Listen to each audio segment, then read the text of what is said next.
Welcome back to ఉద్యోగ సాధన YouTube channel. ఈరోజు ఈ వీడియోలో science and technology point of వ్యూలో టాప్ 20 క్వశ్చన్స్ అయితే మనం డిస్కస్ చేస్తున్నాం. ఇది పార్ట్ 6 పార్ట్ 5 అవుతుంది అనమాట. ఇంతకుముందు పార్ట్స్ ఎవరైనా మిస్ అంటే ఖచ్చితంగా చూడండి, ప్లేలిస్ట్ అయితే ఉంది, చూసి చెక్ చేసుకొని ఒకసారి మొత్తం 1-2 సార్లు వినేసి అయితే రండి. ఈ వీడియో వచ్చేసి మనకి ఏబిపిఎస్సి వాడు క్వశ్చన్ పేపర్ సెట్ చేసేటప్పుడు ఏం చేస్తారంటే కొన్ని రెఫరెన్స్ బుక్స్ని, ప్రెస్ ఇన్ఫర్మేషన్ బ్యూరో లాంటి సోర్సెస్ని, పిఏబి సోర్సు, రెఫరెన్స్ బుక్స్ని, కురుక్షేత్ర, యోజన లాంటి మ్యాగజైన్స్ని అయితే రిఫర్ చేస్తూ ఉంటారు. కొన్ని వెబ్సైట్ని, అథెంటికేట్ వెబ్సైట్స్ ఉంటాయి సైన్స్ అండ్ టెక్నాలజీ సంబంధించి, ఆ వెబ్సైట్ని అయితే రిఫర్ చేస్తూ ఉంటాడు. అంతే కదా, డైరెక్ట్గా క్వశ్చన్స్ అన్ని గాల్లో నుంచి తీసుకొచ్చి మనకి ఇవ్వలేడు కదా, తనకి ఏదో ఒక సోర్స్ కావాలి, ఎగ్జామినర్కి కూడాను ఏదో ఒక సోర్స్ కావాలి.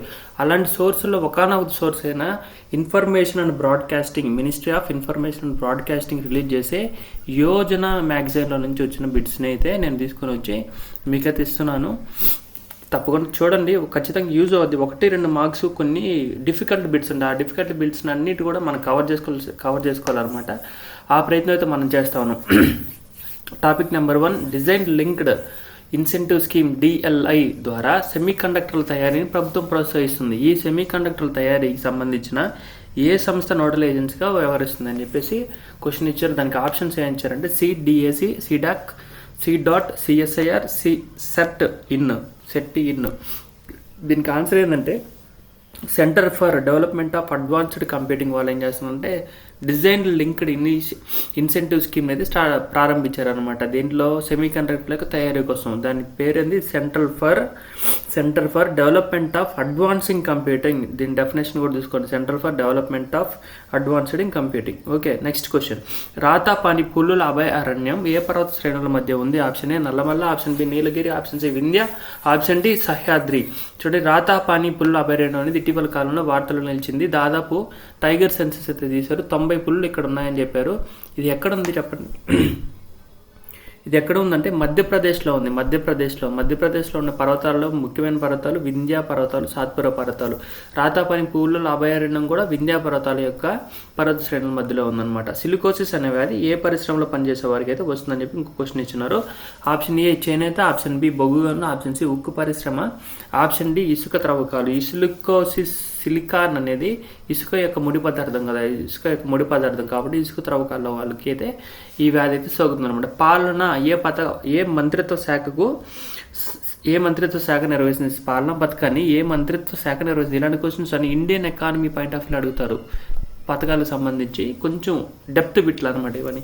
పాలనా పథకాన్ని ఎవరైతే సామాజిక సంక్షేమ శాఖ అనే ఒక ఆప్షన్ ఏ, స్త్రీ శిశు సంక్షేమ శాఖ ఆప్షన్ బి, గిరిజన సంక్షేమ శాఖ ఆప్షన్ సి, ఆప్షన్ డి వచ్చేసి ఆరోగ్య మరియు కుటుంబ సంక్షేమ శాఖ అనమాట. పాలనా పథకాన్ని మిషన్ శక్తిలో భాగంగా ఎవరు రన్ చేస్తున్నారు? స్త్రీ మరియు శిశు సంక్షేమ శాఖ నిర్వహిస్తుంది త్రూ అంగన్వాడీస్. ఇలాంటి క్వశ్చన్స్ అన్ని అడుగుతారు మిమ్మల్ని Indian economy point of view అడుగుతూ ఉంటారు అనమాట. ప్లాస్టిక్ కాలుష్యానికి సంబంధించి ప్లాస్టిక్ కాలుష్యాన్ని పరిష్కరించడానికి ప్రపంచ చర్చలకు నాయకత్వం వహించే ఆర్గనైజేషన్ ఏది? Option A United Nations Environment Programme, option B World Trade Organisation, option C IPCC intergovernmental panel on climate change. UNFCCC ఇటీవల కాలంలో వార్తలు నిలిచింది. దీని గురించి ఒక్కసారి చెక్ చేసుకోండి, ఇంపార్టెంట్ అవుద్ది. దీనికి ఆన్సర్ ఏంటంటే 5th క్వశ్చన్కి ప్లాస్టిక్ కాలుష్యాన్ని పరిష్కరించడానికి ప్రపంచ చర్చలకు నాయకత్వం వహించే సంస్థ ఏదంటే United Nations Environment Programme, WUNEP. తర్వాత Proba 3 mission project for on board autonomy ఇటీవల శ్రీహరికోట నుంచి PSLV XL అనే అంతరిక్ష నౌక ద్వారా ప్రయోగించారు.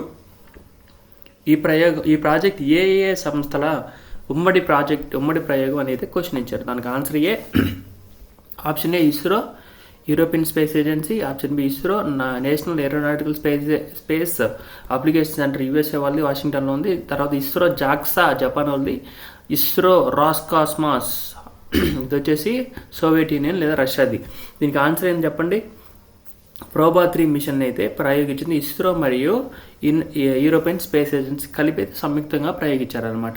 తర్వాత ఢిల్లీలోని నేషనల్ జియోలాజికల్ పార్క్లో కేంద్ర అటవీ పర్యావరణ వాతావరణ సహాయక మంత్రి వినూత్న నానో బబుల్ టెక్నాలజీ పడిపోద్ది, ఇలాంటి బిట్లు పడతాయి.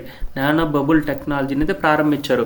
ఈ సాంకేతికత దేనికోసం ఉపయోగపడుతుంది? ఆప్షన్ ఏ వాతావరణ కాలుష్యాన్ని తగ్గించడానికి, ఆప్షన్ బి నీటిని శుద్ధం చేయడానికి, ఆప్షన్ సి విత్తనాలు త్వరగా మొలకెత్తేలా చేయుటకు, కీటకాలను నాశనం చేయుటకు. దీనికి ఏంటంటే nano bubble technology given by దేనికోసం అంటే నీటిని శుద్ధం చేయడం కోసం అయితే దీనికోసం అయితే ప్రారంభించారనమాట. Question number 8. United Nations Convention to Combat Desertification UNCCDకి సంబంధించి COP16 ఎక్కడ జరిగింది? 2024లో COP16 జరిగింది. అహ్మద్లోనా, అడిస్ అబాబాలోనా, ఆప్షన్ సి రియాద్లోనా, ఆప్షన్ డి మొగదీషులోనా. ఆప్షన్ సి రియాద్లో జరిగింది. తర్వాత మౌర్య చక్రవర్తి ముడిపడి ఉన్న అశోక చక్రవర్తి 3వ బౌద్ధ మండలి నిర్వహించిన ప్రదేశమైన 80 స్తంభాలు అసెంబ్లీ హాలు ఇటీవల ఆర్కియాలజికల్ సర్వే ఆఫ్ ఇండియా అయితే డెవలప్ చేసింది, త్రవ్విందనమాట. దాన్ని ఏం చేసింది? ఎక్స్ప్లోర్ చేసింది. ఇటీవల అది ఎక్కడ బయలుపడింది? లోమస్ రిషికేవ్స్లోనా, సారనాథ్లోనా, సాంచిలోనా, కుంబ్రార్లోనా. దానికి ఆన్సర్ ఏంటంటే కుంబ్రార్ అనేది పాటలీపుత్రానికి దగ్గర ఉంది. పాటలీపుత్రం లేదా పాట్నాకు దగ్గర ఉందన్నమాట. ఎక్కడ దేనిది? ఆర్కియాలజికల్ సర్వే ఆఫ్ ఇండియా ఈ మధ్య డెవలప్ త్రవ్విన లేదా ఎక్స్ప్లోర్ చేసిన మౌర్య చక్రవర్తితో ముడిపడి ఉన్న అశోక చక్రవర్తి 3వ బౌద్ధ మండలి నిర్వహించిన ప్రదేశం అనమాట. 80 స్తంభాల అసెంబ్లీ హాల్ అక్కడ బయలుపడింది. ఇండియన్ హిస్టరీలో కానీ ఏపీ హిస్టరీలో అడగపోయినా ఇటీవల కాలంలో కాంటెంపరీ డెవలప్మెంటల్ భాగంగా ఆర్కియాలజికల్ సర్వే చేసింది కాబట్టి అడిగే అవకాశం ఉండొచ్చు. ఓకే, రంగిన్ మచిలీ ఇలాంటివి అడుగుతారు. రంగిన్ మచిలీ అనే యాప్ను central institute of fresh water and aquaculture వాళ్ళైతే డెవలప్ చేశారు. ఇది దేనికోసం రూపొందించారు? Very important. రంగిన్ మచిలీ అనే యాప్ను చేపలని రోగ నిరోధక నిర్ధారణ కోసం డెవలప్ చేశారా? ఆప్షన్ బి మంచినీటి రొయ్యల పంపిణీ కోసం డెవలప్ చేశారా? ఆప్షన్ సి అలంకరణ కోసం చేపల పంపిణీ కోసం డెవలప్ చేశారా? ఆప్షన్ డి చేపల మందు పంపిణీ కోసం అయితే రంగిన్ మచిలీ అనే యాప్ని అయితే డెవలప్ చేశారని అయితే క్వశ్చన్. దానికి సంబంధించి 4 ఆప్షన్స్ ఇచ్చారు. దీనికి ఆన్సర్ వచ్చేసి అలంకరణ కోసం. అలంకరణ అంటే షో కేసులు పెంచుకుంటుంటాం కదా, అలంకరణ చేపల కోసం, వాటి కోసం అయితే రంగిన్ మచిలీ అయితే డెవలప్ చేశారు. 11th question. భారతదేశంలోనే అత్యంత పెద్దదైన మలంజ్ ఖాండ్ రాగి గనులు ఎక్కడ ఉన్నాయి? Option A Rajasthan, option B Madhya Pradesh, option C Uttar Pradesh, option D Jharkhand. దీనికి ఆన్సర్ వచ్చేసి రాజస్థాన్లో ఉన్నాయి. హయత్ తహ్రీర్ అల్ షామ్ అనే ఉగ్రవాద సంస్థ ఏ దేశంలో అల్లకల్లోలం సృష్టించిందని అయితే ఇచ్చాడు.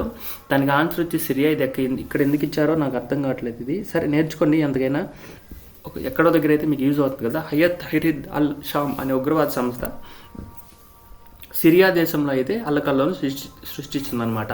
మీరు అన్నిదిగా భావించగానే సైన్స్ అండ్ టెక్నాలజీ అనే హెడ్డింగ్ పెట్టి ఇలాంటి ఇచ్చాడని చెప్పి ఏమనుకోవద్దు. బై మిస్టేక్ అయితే వచ్చిందనమాట ఈ క్వశ్చన్. నాటక రంగానికి సంబంధించి under the salt tree festival ఎక్కడ జరిగింది? Under the salt tree festival environment ఉంది సైన్స్ అండ్ టెక్నాలజీలో మనకి.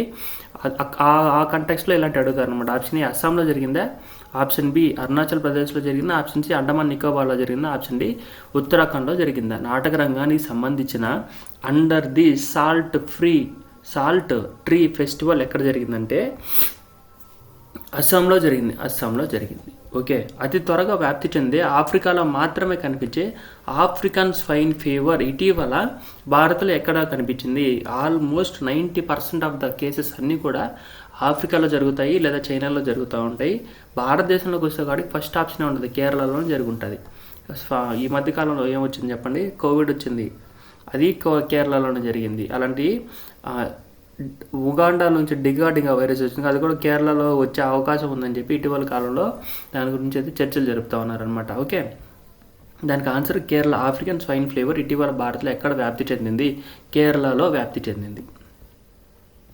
గురుగ్రహానికి ఉపగ్రహమైన అగ్ని పర్వతాలతో నిండి ఉన్న వెరీ ఇంపార్టెంట్ అయోపై పరిశోధనలు సాగిస్తున్న అంతరిక్ష కమిషన్ ఏది? అనేది ఏంటిదంటే గురుగ్రహానికి ఉపగ్రహం. దాని మీద ఇటీవల కాలంలో ఎవరు ప్రయోగాలు చేశారు అంటే ప్రోబా ISAనా, జునో నాసానా, యూరోపా జాక్సనా, హబుల్ ISSనా అయితే క్వశ్చన్ ఇచ్చారు. దీనికి ఆన్సర్ ఏంటంటే జునో అనే అంతరిక్ష కమిషన్ ద్వారా నాసా వాళ్ళు ప్రయోగించారు. నాసా ఎక్కడ ఉంది? వాషింగ్టన్ డీసీలో ఉంది. RRB యొక్క ఎగ్జామ్లో ఏం చేశారంటే నాసా యొక్క హెడ్ క్వార్టర్స్ ఎక్కడ ఉందని చెప్పి option A Washington BC, option 2 వచ్చేసి వాషింగ్టన్ DC, ఆప్షన్ 3 వచ్చేసి న్యూయార్క్ AC, ఆప్షన్ D వచ్చేసి న్యూయార్క్ BC అని ఇచ్చాడు కదా. వాషింగ్టన్ DCలో ఉంది. అలాంటప్పుడు కొంచెం కన్ఫ్యూజ్ అవ్వకుండా జాగ్రత్తగా పెట్టండి. శాంటా అనే పొడి వేడిగాలులతో ఏ ప్రాంతంలో వీస్తాయి? శాంటా అనే పదము కొంచెం క్రేజీగా ఉందన్నమాట. ఎగ్జామినర్ దృష్టిని ఆకర్షించే విధంగా ఉంది. అందుకని చెప్పి మీకు ఇక్కడ ఈ క్వశ్చన్ ఇచ్చాను. శాంటా అనే పొడిగాలులు లేదా వేడిగాలులు సదరన్ కాలిఫోర్నియాలో వీస్తూ ఉంటాయి.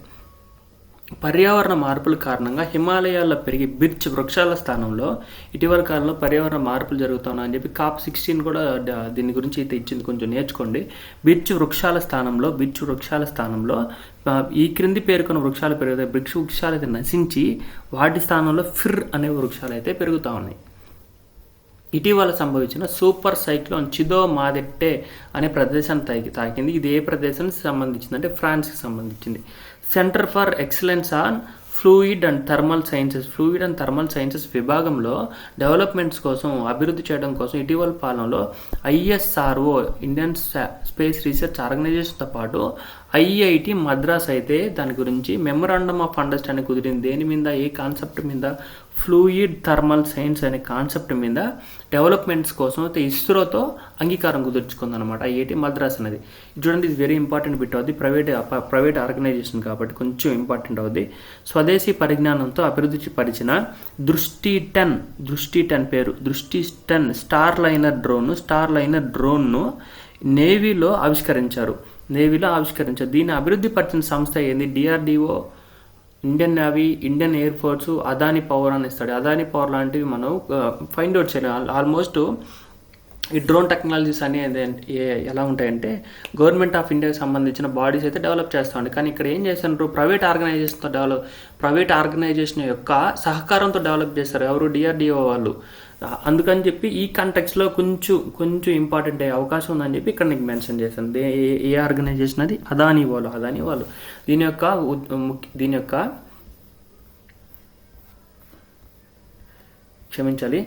యొక్క ఇది గాల్లో 10 గంటల పాటు ఎగరగలదంట. 450 కేజీల పేలోడ్ సామర్థ్యాన్ని అనేది కలిగి ఉంది. దీన్ని హైదరాబాద్లోని DRDO defence research development organisation వాళ్ళు అయితే చేర్చారు. ఎవరు? అదాని వాళ్ళు. DRDO హెడ్ క్వార్టర్స్ ఎక్కడ ఉందో మీరు కామెంట్ చేయండి. DRDO హెడ్ క్వార్టర్స్ ఎక్కడ ఉంది? DRDOకి ప్రస్తుత అధిపతిగా ఎవరు వ్యవహరిస్తున్నారు? DRDOని ఎప్పుడు ఎస్టాబ్లిష్ చేశారు? ఏ ఇయర్లో DRDOని ఎస్టాబ్లిష్ చేశారు? DRDO ఏ సంస్థ కింద వర్క్ అవుతుంది, లేదా ఏ ఆర్గనైజేషన్ కింద, ఏ డిపార్ట్మెంట్, ఏ మినిస్ట్రీ కింద అయితే వర్క్ అవుతుందో మీరు కామెంట్ చేసే ప్రయత్నం చేయండి. థ్యాంక్స్ అండి. Thank you very much.